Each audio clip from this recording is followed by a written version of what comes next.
따라하겠습니다. 하늘 향해 언제나 열린 문, 기도. 예수님께서 십자가의 길을 가시기 전에 사랑하는 제자들과 모였을 때 참 귀한 중요한 말씀들을 많이 남기셨는데요. 그 가운데 우리에게 주신 선물과 같은 말씀 하나가 있습니다. 바로 이것입니다. 요한복음 16장 24절 말씀 우리 함께 읽어보죠. 시작. 지금까지는 너희가 내 이름으로 아무것도 구하지 아니하였으나 구하라. 그리하면 받으리니 너희 기쁨이 충만하리라. 아멘. 구하라. 바로 기도의 길을 열어주셨습니다. 예수님께서 이 말씀을 하시기 전에도 사람들은 하나님께 기도했습니다. 그러나 예수님께서 이 말씀을 주심으로 기도가 달라진 것은 내 이름으로 구하라. 곧 예수님의 이름으로 기도하기 시작했다는 것입니다. 예수님을 통하여 우리가 하나님께 나아갈 수 있는 길이 열렸음을 의미하는 것입니다. 그러니까 예수 그리스도의 그 십자가 죽으심과 부활, 그리고 다시 하늘로 오르신 이 승천의 일들이 바로 우리와 하나님과의 사이에 길을 놓게 되었고, 그래서 누구든지 예수님만 믿고 의지하면 우리의 모든 문제를 하나님 앞에 들고 나아가 내가 구하는 것 하나님께로부터 얻을 수 있는 놀라운 길이 열렸음을 믿습니다. 바로 그것이 기쁨이 충만한 삶을 예수님께서 기도로 보장해 주신 것이지요. 여러분, 이 귀한 기도라는 선물을 얼마나 자주 사용하십니까? 이 선물의 힘을 얼마나 믿으시고 또 이 선물이 주는 기쁨을 마음껏 누리며 살고 계신지요? 실제로 모든 그리스도인들은 당신에게 기도가 필요할 것 같습니까? 라고 물어보면 예, 기도가 필요합니다 라고 대답은 합니다. 그러나 정말 기도하십니까? 라고 물으면 그것에 대해서 어려움을 느끼는 경우를 많이 보았습니다. 왜 기도가 어려울까? 그 기도의 어려움에 대하여 호소하는 성도님들의 이야기를 들어보면 대략 3가지 정도로 분류할 수 있겠더군요. 이런 겁니다. 하루가 너무 바쁘게 지나가 기도할 상황이 안 됩니다. 뭐라고 기도해야 할지 잘 모르겠습니다. 기도할 줄 모릅니다. 기도를 해도 정말 그것이 이루어지는지 제가 잘 못 느끼겠습니다. 모르겠습니다. 무슨 말인가요? 먼저 하루를 살다 보면 기도할 상황이 안 되어 그냥 바쁘게 지나간다는 거죠. 다시 말하면 이분은 상황과 여건이 되어야만이 기도할 수 있는 것 아닌가라고 하는 생각이 깔려 있는 것입니다. 또 뭐라 기도해야 될지 모르겠다, 나는 기도할 줄 모른다 말씀하시는 분은 내가 무언가를 정리정돈 잘해서 조리 있게 하나님 앞에 기도해야 들으시는 하나님이 잘 들으신다, 그렇게 생각하는 것입니다. 과연 그럴까요? 기도해도 기도가 이루어지는지 잘 모르겠다, 느낌이 안 온다는 거죠. 무슨 말입니까? 기도하는 내가 기도할 때 뭔가 감정적으로 뭐가 느껴져야 하는 것 아닌가, 기도하면 뭐가 이루어져야 하는 것 아닌가라고 하는 생각이 그 밑바탕에 깔려 있다는 것입니다. 그런데 정말 기도가 그런 것이라고 생각하십니까?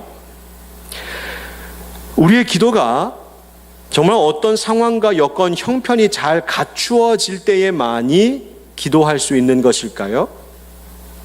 기도라는 것이 하나님께 잘 정리된 논리, 정연하고 청산 뉴스 같은 말을 잘 준비해야만 기도할 수 있는 것입니까?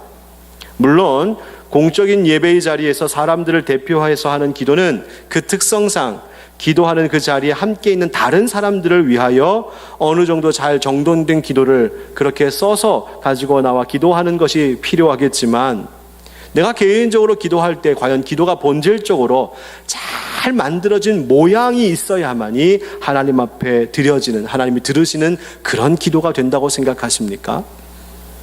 또 기도할 때면 언제나 뭔가 우리말로 필이 와야지. 기도할 때 뭐가 좀 찌릿찌릿하고 눈물도 좀 나고 뜨겁고 그래야 되는 것 아닌가? 그래야 능력 있는 기도라고 생각하십니까? 아니요, 기도는 그런 것이 아닙니다. 어느 영성신학자가 말하기를 기도는 높은 곳에 올라서는 것이 아니라 아래로 내려가는 것을 의미한다, 그렇게 말했습니다. 기도라고 하는 것은 내가 기도로 위에 올라가서 내가 모든 것을 통제하면서 내 통제 안에서 하나님과 접촉하려고 하는 것이 기도가 아니라는 것입니다. 기도란 오히려 나의 모든 통제권을 내려놓는 작업이지요. 하나님 앞에 나의 무력함과 나의 무지함을 인정하고 고백하며, 즉 내 삶의 곧비를, 즉 내 인생의 통제권, 내 인생의 주도권을 하나님 앞에 조용히 내어드리는 행위가 바로 기도인 것입니다. 어느 그리스도인의 고백을 소개해드리겠습니다. 제목은 기도합니다 그렇지만 이라는 제목입니다. 기도합니다. 주님을 위해 쓰임받고 싶다고. 그러나 주님이 쓰시기 위해 부르실 때 우린 왜 나만 찾느냐고 짜증을 냅니다. 기도합니다. 주님과 함께 나를 다듬어 달라고. 그러나 주님이 우리를 다듬으려 하시면 우리는 너무 아프다며 나만 왜 이렇게 힘드냐며 엄살을 부립니다. 기도합니다. 세상의 욕심에서 벗어나 주님 안에서 살게 해달라고. 그러나 주님이 우리와 단둘이 함께 하고 싶어 하시면 우리는 너무 외롭다며 울고 있습니다. 기도합니다. 주님의 것으로 채워달라고. 그러나 주님의 영의 것으로 우리의 영에 가득 부어주셔도 우리는 육의 것을 주지 않으셨다고 불평합니다. 입으로만 하는 기도는 우리의 삶을 바꿀 수 없습니다. 입으로만 하는 기도는 응답이 없는 것이 아니라 우리가 마음으로 바라지 않기 때문에 응답해 주셨음에도 우리가 모르는 것입니다. 마음 깊은 곳에서 주님을 바라고 기도하는 나이기를 바래 봅니다. 아멘. 어느 그리스도인의 이 고백이 우리에게 주는 도전이 무엇입니까? 우리가 기도의 기쁨, 기도의 능력을 맛보지 못하며 사는 것은 너무 바빠서도 아니요, 기도할 환경이 갖추어져 있지 않아서도 아니요, 내가 기도할 줄 몰라서도 아니고, 나에게 어떤 기도의 특별한 능력이 없어서도 아니고, 정말 문제는 내가 진정으로 기도하고 있지 않기 때문에, 바른 기도하고 있지 않기 때문에, 하나님께서 기도에 응답하셨음에도 불구하고 내가 그것을 알아차리지 못하고 있기 때문에 거기에 문제가 있다고 말하는 것입니다. 오늘 본문인 신약의 야고보서를 기록한 사람은 예수님의 친동생인 사도 야고보입니다. 그가 젊었을 때는 그가 살아왔던 고향의 동네 다른 사람들과 똑같이 그도 자기의 형인 예수님이 하나님의 아들 구원자여 메시아라는 사실을 도무지 믿을 수가 없었습니다. 그렇지 않았겠습니까? 어려서부터 함께 자라온 그 형이 오늘날 내가 하나님 보내신 하나님의 아들 구원자 메시아다 말하면 그것을 어느 누가 그렇게 쉽게 믿을 수 있겠습니까? 그러나 그렇게 예수님을 부인하였던 이 야고보도 결국 예수 그리스도 그분이 그저 나의 형, 인간의 형으로 뿐만이 아니라 바로 하나님 보내신 하나님의 아들이요 메시아 구세주라는 이 진리를 깨닫고 나서는 이 야고보가 믿음의 1등 신앙인이 되었습니다. 그리고 초대교회의 핵심 사역자로서 등장하면서 바로 이 야고보서를 기록하게 되지요. 특히 야고보 사도는 별명이 있습니다. 평생을 무릎을 꿇고 무릎으로 기도하며 살았다고 해서 후세 사람들이 이 야고보를 낙타 무릎의 성자라고 불렀습니다. 여러분 낙타 무릎 보신 적 있습니까? 우리 맨날 낙타 홍만 봤지 무릎은 잘 안 보셨지요? 낙타가 늘 저렇게 앉을 때 무릎을 꿇고 앉습니다. 그러다 보니까 무릎 관절이 저렇게 굵어지고 그리고 거칠어진 것이죠. 아마 늘 무릎으로 기도하였던 야고보 사도의 무릎이 꼭 낙타 무릎 같아서 그렇게 이름 별명 붙여진 것 아닌가 싶습니다. 여러분 스페인의 산티아고라고 하는 지역 이름 들어보신 적 있으시죠? 이 산티아고라고 하는 이 지명은 산트, 영어로는 세인트라고 하죠. 성자, 또 이아고, 바로 야고보입니다. 그래서 그 말이 합쳐져서 산티아고, 성 야고보라고 하는 지명이에요. 지금도 세계에서 수많은 순례객들이 이 산티아고 순례길을 걷기 위하여 엄청나게 찾아오는 유명한 곳이 바로 저기입니다. 제가 버킷리스트가 있는데 그러니까 죽기 전에 꼭 해야 할 일 중에 하나가 바로 저기 가는 겁니다. 제가 어느 날 가방 메고 사라졌거든. 저기가 있나 보다 싶어 하십시오. 기도의 사람 야고보, 오늘 말씀을 통하여 야고보 사도를 통해 우리에게 들려주시는 기도에 대한 우리 주님의 말씀을 듣고 우리가 잃어버렸던 기도, 믿음의 기도의 능력을 회복하고 그 기쁨의 삶을 누리실 수 있는 여러분들 되시기를 예수님의 이름으로 축원드립니다. 우리가 가지고 있는 대부분 성경책 여러분 보시면 오늘 함께 읽은 본문 단락에 소제목을 뭐라고 붙여놨냐면 인내와 기도 이렇게 달아놓은 것을 보실 수 있을 겁니다. 야고보를 통해 주님께서는 먼저 우리 그리스도인들에게 인내를 말씀하셨습니다. 선지자들 또 욥과 같은 인물에게서 그리스도인이 꼭 갖추어야 할 신앙의 덕목 중에 하나 매우 중요한 바로 인내와 오래 참음을 그들에게서 배우라 말씀하셨습니다. 그런데 결코 주님은 우리에게 무작정 기다려라, 무턱대고 기다려라 그렇게 말씀하지 않으셨어요.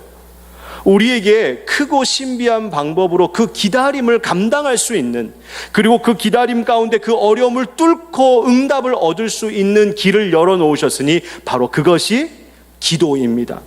즉 인내할 수 있도록 주님은 우리에게 기도를 주신 것입니다.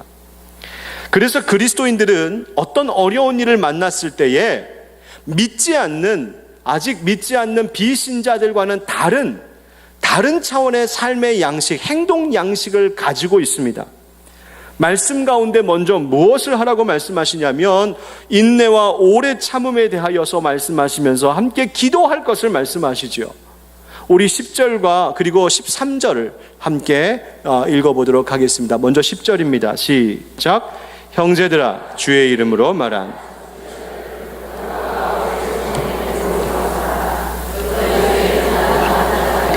그는 기도할 것이요 즐거워하는 자가 있느냐 그는 찬송할지니라. 아멘. 선지자들이 그리고 욥이 이미 고난을 겪었다고 말합니다. 10절과 13절의 말씀을 우리가 그러면 어떻게 관련하여 읽어야 할까? 먼저 이렇게 말씀하시는 겁니다. 선지자들과 욥 그들이 겪은 고난, 바로 그 고난이 너희에게도 임할 것이라고 담담하게 우리에게 말씀해 주십니다. 그리스도인들이라고 해서 전혀 고난이 없는 것이 아니라 마치 욥과 같이 선지자들과 같이 우리에게도 그 고난이 있을 것을 주님은 말씀하시고 앞으로 그렇기 때문에 그 고난에 대하여 대비하라고 말씀하십니다. 그러면 그 대비책이 무엇일까? 그리스도인들이 고난당했을 때 인내와 함께 취해야 하는 행동 원리가 바로 기도라고 말씀하시는 겁니다. 여러분, 고난이 다가올 때에 그 고난 자체가 무서운 것이 아닙니다. 오히려 우리를 흔들어 쓰러뜨리는 것은 그 고난 때문에 내 속에 자리 잡게 된 낙심과 절망입니다. 그 고난의 일 때문에 삶이 무기력해지고 그 고난의 문제 때문에 내가 자꾸만 말과 마음으로 불평하며 원망을 쏟게 되고 그 고난의 일 때문에 내가 자꾸만 자포자기하게 되고 급기야 하나님을 향한 불신과 의심까지 갖게 되는 것, 바로 그것이 문제이지 고난 자체가 문제가 아니라고 말씀하십니다. 사랑하는 형제 자매 여러분, 우리가 주님께서 고난이 있을 것을 예고하신 것에 대하여서 우리는 주의를 기울여야 합니다. 인내할 수 있도록 기도로 준비하라는 겁니다. 여러분, 기도하십시오. 고난당할 때에 기도하십시오. 고난이 있을 때에 사탄이 우리 안에 심어 놓으려고 하는 모든 낙심과 절망과 무기력, 자포자기, 불신의 씨앗들이 우리 안에서 자라나 하나님을 향하여서 우리의 믿음이 흔들리는 그런 일이 없도록 기도하시기 바랍니다. 그러면 우리에게는 여러분 고난만 있던가요? 그렇지 않지요. 반대로 즐거운 일을 만날 때도 있습니다. 그런데 그렇게 즐거운 순간에도 사탄은 우리에게 부정한 씨앗을 심어 놓습니다. 어떤 것일까? 너무 즐겁고 잘 될 때 내가 너무 잘하는 것 같아 자만하고 교만하게 만들어버립니다. 세상적인 자랑의 마음을 빼앗기게 합니다. 더 나아가 내가 더 크고 더 많은 것을 얻기를 원하는 탐욕에 빠지게도 합니다. 세상적인 즐거움에 물들게 만들어버립니다. 바로 이런 것이 오히려 즐거울 때에 우리에게 찾아올 수 있는 영적인 위험입니다. 그래서 주님이 말씀하시죠. 그리스도인이 즐거운 일을 만났을 때에도 취해야 할 다른 차원의 행동 원리가 있다. 무엇인가? 바로 찬송이라고 말씀하십니다. 특별히 이 찬송이라고 하는 것은 하나님께 감사하는 마음으로 찬송 올리는 바로 감사의 기도를 지금 이야기하고 있는 것입니다. 고난당할 때에는 하나님 도와주십시오 기도하는 것이요, 즐거운 일이 있을 때에는 하나님 감사합니다라고 기도하라는 것입니다. 결국 오늘 본문 13절에서 주님은 우리에게 뭘 말씀하시는가요? 주님은 우리가 고난당할 때에도 즐거울 때에도 언제나 하늘을 향하며 살라고 말씀하십니다. 고난당할 때도 인내하며 이길 힘과 위로가 하늘로부터만 올 것임을 잊지 말고 힘을 내라 말씀하십니다. 즐거울 때도 즐거운 모든 것이 우리가 잘해서 우리가 뭔가 대단해서 얻을 수 있었던 것이 아니라 그 모든 즐거움이 다 하늘 아버지께서 내 인생 가운데 허락하셨기 때문에 오직 참된 즐거움과 기쁨은 하나님께로부터만 오는 것을 잊지 말고 살라고 우리에게 감사의 찬송, 감사의 기도드리며 살라고 말씀하십니다. 하나님께서 언제나 우리의 기도를 들으실 수 있도록 하나님은 우리에게 기도의 문을 늘 열어놓고 기다리고 계십니다. 여러분, 천국에서 열어놓은 기도의 문은 24시간 365일 휴무일이 없습니다. 늘 영업 중이십니다. 그러니 하나님을 믿는 우리도 고난당할 때에도 즐거울 때에도 내 영혼의 창문을 활짝 열어놓고 하나님과 함께 소통할 수 있는 우리가 되기를 주의 이름으로 축원드립니다. 하늘빛 광성교회가 세상을 향해서 늘 외치려고 하는 말이 하나 있습니다. 한번 우리 가슴에 새기고 힘있게 한번 외쳐볼까요? 시작. 이 땅에 살면서도 하늘에 소망을 둔 사람은 빼앗기지 않는 평안이 있습니다. 아멘. 무슨 뜻입니까? 고난 당할 때에도 즐거울 때에도, 즉 이 땅에 살면서 하늘에 소망 두고 사는 사람, 하나님께로부터 도움도 오고 하나님께로부터 기쁨도 오고, 즉 하나님과 늘 관계 맺으며 살아가는 사람은 이 땅에 살면서도 빼앗기지 않는 하나님 주신 평안이 있다는 것입니다. 고난 중에는 기도의 소리로, 즐거울 때는 찬송의 소리로 주님과 함께하는 것, 바로 기도가 우리의 삶에 평안과 기쁨을 가져다 준다는 사실, 기도를 통하여 하나님의 능력 맛볼 수 있다는 사실을 여러분 잊지 마시고 기도하는 여러분들 되시기를 주의 이름으로 축원드립니다. 그러면 어떻게 기도해야 할까? 도대체 무엇을, 어떤 모양으로 기도해야 할까? 오늘 14절 15절 말씀 함께 읽겠습니다. 시작. 너희 중에 병든 자가 있느냐 하는 교회의 장로들을 청할 것이요, 주의 이름으로 기름을 바르며 그를 위하여 기도할지니라.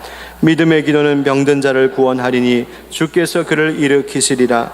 혹시 죄를 범하였을지라도 사하심을 받으리라. 아멘. 병들었을 때도 기도 요청하라고 하지요. 그렇게 기도의 요청을 받은 자들을 성경은 특별히 교회 장로들, 다시 말하면 교회 리더들이라고 이야기합니다. 그들이 주의 이름으로 기름을 바르며 그를 위하여 기도하라고. 기도는 병 고치는 역사도 나타난다는 것이죠. 다만 여러분이 오해하지 말아야 할 것은 이 기름을 바른다라고 하는 것이 어떤 주술적인 것이나 신비적인 것이 아닌, 당시에는 기름 바르는 일이 의료 행위 중에 하나였음을 생각하셔야 됩니다. 따라서 이 말씀의 뜻은 적절한 의학적 처방과 치료를 병행하여 기도할 것을 권면하는 말씀입니다. 간혹 나는 약도 안 먹고 병원도 안 가고 오직 기도로만 난 낫겠습니다 하는 믿음 좋은 분들이 계신데요, 물론 대단하십니다. 물론 의학적 노력을 다 기울여도 되지 않는, 즉 인간의 한계점을 뛰어넘는 그 일에 대하여는 전적으로 하나님 앞에 맡기고 믿음으로 기도해야겠지요. 그러나 그 순간까지는 하나님 우리에게 주신 바로 치료의 행위, 의학적인 노력도 함께 병행하는 것이 지혜 있는 그리스도인입니다. 그리고 나서 말씀하시는 것이 뭐냐면 믿음으로 기도하라 합니다. 결국 교회의 일꾼들이란 어떤 사람들인가? 주님의 이름으로 고통 중에 있는 자들을 위하여 기도로 돌보고 믿음으로 기도하는 것이 그들의 본분이라고 말씀하십니다. 그렇다면 교회 리더들과 뿐만 아니라 교회에 있는 우리 모든 성도들이 기도할 때 믿음으로 드리는 이 믿음의 기도라는 것이 도대체 무엇일까요? 토레이라고 하는 뛰어난 미국의 목사님이 쓰신 기도의 영을 받는 법이라는 책이 있습니다. 본래 제목은, 원서의 제목은 How to Pray, 어떻게 기도할 것인가에 대한 책인데, 그 책을 읽어보면 기도에 대하여서 잘 정리해 둔 것이 있어서 제가 제 말로 쭉 정리해서 여러분들에게 소개하도록 하겠습니다. 여러분, 제가 오늘 전해드린 거 잘 기억하시면 그 책 반은 읽으신 거예요. 기도가 우리에게 주는 유익이 있다는 것입니다. 뭘까? 기도는 한번 같이 읽어볼까요? 시작. 기도는 현재 살아 역사하시는 그리스도와 영적 교제를 나누게 한다. 기도는 하나님의 긍휼과 은혜와 기쁨을 누린다. 기도는 걱정과 근심에서 해방시킨다. 기도는 성령을 받게 한다. 기도는 재림의 날을 대비할 수 있게 한다. 기도는 영적 성장에 도움을 준다. 기도가 우리에게 그런 유익을 준다는 거죠. 뿐만 아니라 기도에 어떤 능력이 있는가 말하냐면, 기도는 우리 자신을 알게 하고 우리의 죄를 씻어주고, 기도는 유혹을 이기게 하고 혀를 절제하게 하고, 기도는 우리를 지혜롭게 만든다 합니다.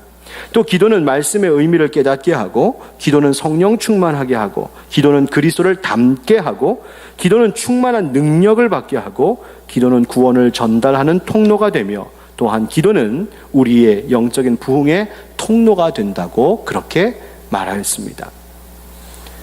그렇다면 믿음의 기도는 다시 무엇인가 묻겠습니다. 믿음의 기도가 무언가?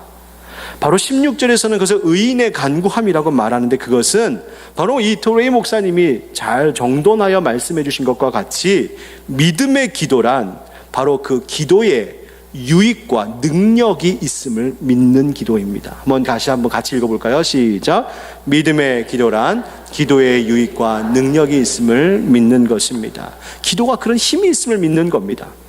그런데 더 중요한 것은, 믿음의 기도라고 하는 것은 우리가 드리는 기도, 이 기도를 들으시는 하나님 아버지, 그리고 우리가 기도할 수 있도록 그 길을 열어놓으신 예수님께서 바로 이와 같은 놀라운 유익과 능력을 주실 수 있는 분이라는, 다시 말하면 하나님 아버지와 예수 그리스도를 믿는 그 믿음으로 드리는 기도가 진정한 믿음의 기도인 것입니다. 한번 같이 읽어보시죠. 믿음의 기도란, 따라하겠습니다. 믿음의 기도란, 같이 읽겠습니다. 기도의 길을 열어주신 예수님을 의지하면 하나님이 응답하실 것을 믿는 것입니다. 아멘. 믿음의 기도란 내가 예수님 의지하면 예수님 들으시고 하나님 들으셔서 응답하실 것이다. 하나님에겐 그런 능력이 있으신 분이다. 그것을 믿는 믿음으로 드리는 기도입니다. 이런 믿음의 기도는 심지어 죄사함을 받도록 주님의 사죄의 능력이 임하도록 돕는 도구가 되고 통로가 된다고도 말씀하시지요. 16절 말씀을 우리 함께 읽어보겠습니다. 시작. 그러므로 너희 죄를 서로 고백하며 병이 낫기를 위하여 서로 기도하라. 의인의 간구는 역사하는 힘이 큼이니라. 아멘. 분명 기도에는 역사하는 힘이 큰 줄 믿습니다. 기도는 하나님의 능력의 문을 여는 열쇠입니다. 기도는 하나님의 손길이 우리에게 닿게 하는 통로가 됩니다.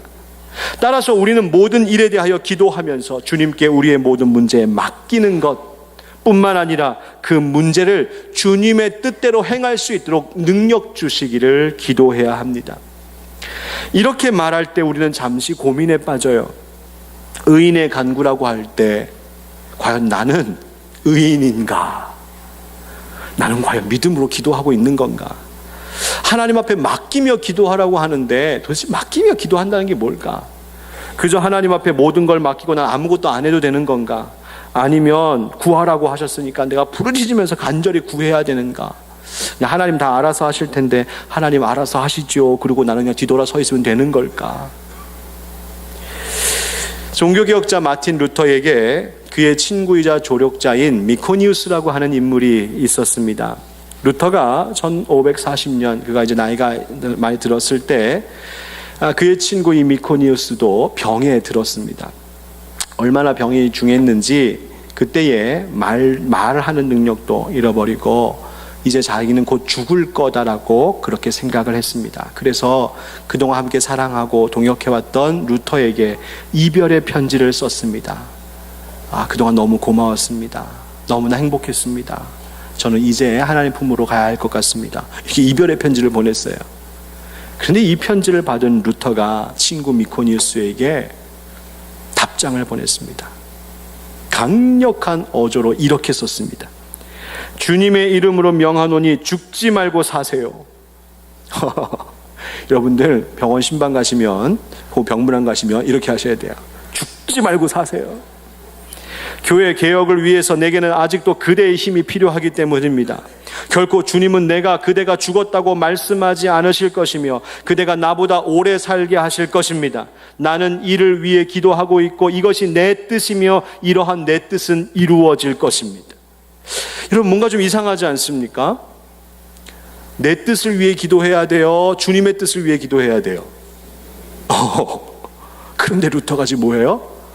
내 뜻이 이루어질 거야, 이렇게 얘기해요. 뭔가 좀 이상하지 않아요? 그런데 이 기도의 능력은 그 다음에 있는 것입니다. 왜 저 기도가 하나님 앞에 기쁜 기도가 되는지 그 다음 노란 글씨, 이것이 중요합니다. 같이 읽어봅시다. 시작. 왜냐하면 나는 오직 하나님의 이름을 영화롭게 하기를 원하기 때문입니다. 아멘. 바로 이것입니다. 루터가 그토록 미코니우스 그 친구가 당신은 죽어서는 안 됩니다, 아직 때가 안 되었습니다 라고 강력하게 얘기하고 이 뜻은 이루어질 것입니다 라고 얘기했던 것은 이 일이 하나님의 영광 위한 일이라고 믿었기 때문입니다. 여러분, 믿음의 기도, 의인의 간구가 어느 날 갑자기 기도 한 번 안 하다가 어느 날 갑자기 중요한 문제를 만나서 무릎 꿇고 부르짖으면서 며칠 동안 금식한다고 해서 되는 기도, 그게 믿음의 기도가 아닙니다. 믿음의 기도란 평상시에 일상 속에서 늘 주님과 함께 동행하며 주님과 함께 교제하며 주님의 마음을 헤아려 아는 그런 상태에서 어려운 문제가 만났을 때 그 문제 앞에 하나님의 뜻이 무엇인지를 알고 그 뜻대로 구하는 것이죠. 루터는 미코니우스를 향한 주님의 뜻을 알았던 것입니다. 그리고 그것이 이루어지는 것이 하나님의 영광을 위한 일이람을 알았던 것이지요. 실제로 이 편지를 받고 이 미코니우스가 생기를 되찾았습니다. 완전히 회복되었고요. 그로부터 6년을 더 살았고요. 루터보다 2달 더 살았습니다. 믿음의 기도란 무엇일까? 한번 같이 따라해 보시죠. 믿음의 기도란 하나님의 영광 위하여 간절히 구하는 기도입니다. 누구의 영광을 위하여? 하나님의 영광. 물론 우리는 기도할 때 교만하지 않도록 조심해야 합니다. 우리의 기도가 언제나 하나님의 뜻과 일치한다고 자만해서도 안 되겠지요. 그러나 먼저 늘 하나님 앞에 겸손하게 하나님의 뜻이 무엇입니까? 하나님의 마음이 무엇입니까? 늘 하나님의 뜻을 헤아려 알기를 구하며 그렇게 친밀한 교제를 갖고 있는 상황 가운데, 그리고 나서는 하나님 앞에 담대하게 구하셔야 합니다. 하나님, 허락해 주십시오. 하나님 아버지, 저를 위해 기도하는 것이 아닙니다. 저의 이기적인 뜻이 이루어지기를 원하는 것이 아닙니다. 오직 아버지의 뜻이 이루어지기를 원하는 것입니다. 제가 이것을 구하는 것은 아버지 하나님 앞에 영광 돌리기 위하여, 하나님의 뜻이 이루어지기 위하여 기도하는 것입니다. 하나님, 내 기도에 응답하여 주시옵소서. 여러분, 담대히 믿음으로 구하시는 여러분들 되시기를 예수님의 이름으로 축원합니다. 그 좋은 예로 성경은 우리에게 엘리야를 말해주고 있어요. 17절 18절 함께 읽어보겠습니다. 시작. 엘리야는 우리와 성정이 같은 사람이로되 그가 비가 오지 않기를 간절히 기도한즉 3년 6개월 동안 비가 오지 아니하고 다시 기도하니 하늘이 비를 주고 땅이 열매를 맺었느니라. 아멘. 엘리야의 기도가 우리에게 힘이 되는 이유가 무엇인지 아십니까? 엘리야가 우리랑 다른 존재가 아니었다는 사실입니다. 그는 우리와 성정이 똑같은 사람, 다시 말하면 우리와 같은 감정을 갖고 같은 능력을 가지고 있고 같은 행동 양식을 가지고 있고 같은 경험을 가진 사람이라는 뜻입니다. 그도 우리와 똑같이 고민했고 똑같이 우리와 시리에 빠졌었고 똑같이 지치기도 했었고 똑같이 포기하기도 했던 사람이었습니다. 그는 신비한 능력의 소유자도 아니었고 신적인 존재도 아니었어요. 우리랑 똑같은 사람이었단 말입니다. 그런데 그와 우리가 다른 것은 뭐냐면 그는 간절히 기도하는 사람이었다는 것입니다. 여러분, 기도의 능력이 어디에 있는지 아십니까? 간절히 기도하는 것입니다. 엘리야가 하나님 알아서 하십시오, 방관하는 태도로 기도하지 않았습니다. 먼저는 간절히 기도했습니다. 여러분 스스로에게 한번 물어보십시오. 나는 얼마나 간절하게 기도하고 있는가? 나는 얼마나 간절하게 기도하고 있을까? 열왕기상 17장을 보면 엘리야가 그렇게 간절히 기도했던 것은 자기의 기도의 능력을 과시하기 위해서나 아합 한번 혼 한번 나봐라 그래서 기도한 것이 아니라 아합 왕을 보니 마치 하나님이 살아계시지 않는 것처럼 그렇게 막무가내로 자기 마음대로 나라를 다스리고 나라를 영적으로 엉망으로 만들어버리고 그것 때문에 온 백성이 살아계신 하나님을 보지 못하고 자기들 마음대로 살아가고 있는 그 인생들을 바라보며 하나님이 살아계심을 보여주셔야겠습니다. 하나님이 지금도 우리의 왕이요 우리의 주인이심을 하나님 보여주셔야겠습니다. 하나님 영광 받으셔야 되지 않겠습니까? 바로 그것 위하여 엘리야는 간절히 기도했습니다. 그는 다시 기도하였고 다시 기도할 때 하늘이 비를 내렸다고 하죠. 엘리야의 기도는 어떤 기도였냐면 그때 포기하지 않는 기도였습니다. 여러분 스스로에게 또 물어보십시오. 나는 얼마나 끈질기게 기도하고 있을까? 여러분 이런 말이 있습니다. 당신의 능력에 맞는 일을 위해 기도하지 말고 일을 감당할 능력을 달라고 기도하십시오. 무슨 말인가요? 우리는 자꾸 기도할 때 내 수준에서만 기도합니다.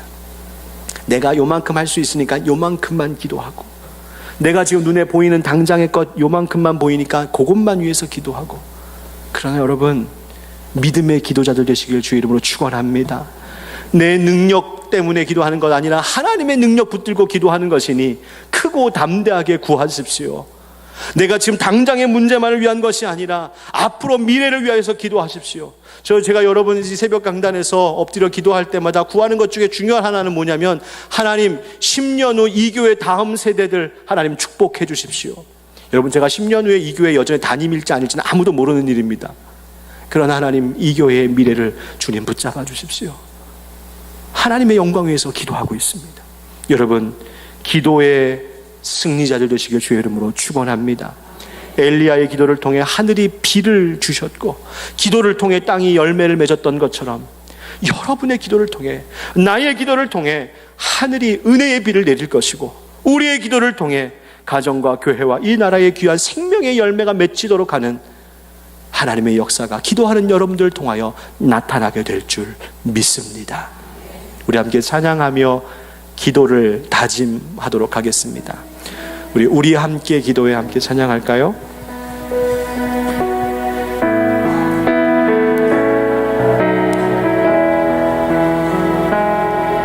우리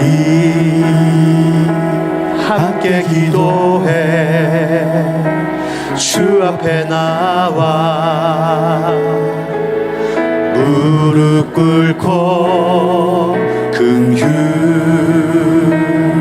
베푸시는 주 하늘을 향해 두 손 들고 하늘 문이 열리고 은혜의 빗줄기 이 땅 가득 내리도록 마침내 주 오셔서 의의 빗줄기 우리 위에 부르시 우리 함께 기도해 손을 들고 찬양합시다. 우리 함께 기도해 주 앞에 나와 무릎 꿇고 긍휼 베푸시는 주 하늘을 향해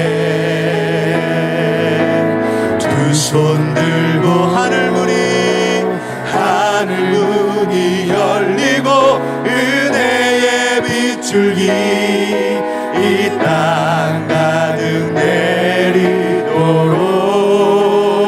내리도록 마침내 주 오셔서 의의 빗줄기 우리 위에 부으시도록 우리 시간 함께 기도하며 나아가십시다. 하나님 용서하여 주십시오.